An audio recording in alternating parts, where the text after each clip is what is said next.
88 പന്തിൽ 12 ഫോറുകളും ഒരു സിക്സറും അടക്കം 85 റൺസാണ് ആരോൺ നേടിയത്. അർഹിച്ച സെഞ്ചുറിക്ക് തൊട്ടകലെ വീണെങ്കിലും പാക് പേസർമാരുടെ ഉഗ്രൻ ബൗളിംഗിന് മുന്നിൽ നടത്തിയ ഇന്നിംഗ്സ് വലിയ പ്രശംസയുണ്ടാക്കി.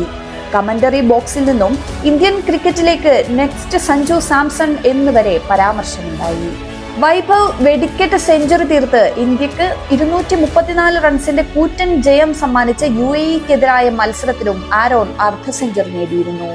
73 പന്തിൽ ഒരു സിക്സറും 7 ഫോറും അടക്കം 69 റൺസ് നേടിയ ക്ലാസിക് ഇന്നിംഗ്സ്. ഈ വർഷം വിനു മങ്കാദ് അണ്ടർ-19 കിരീടത്തിൽ ഹൈദരാബാദ് മുത്തമിട്ടപ്പോൾ അതിന്റെ അമരത്ത് ക്യാപ്റ്റനായി ആരോൺ ഉണ്ടായിരുന്നു.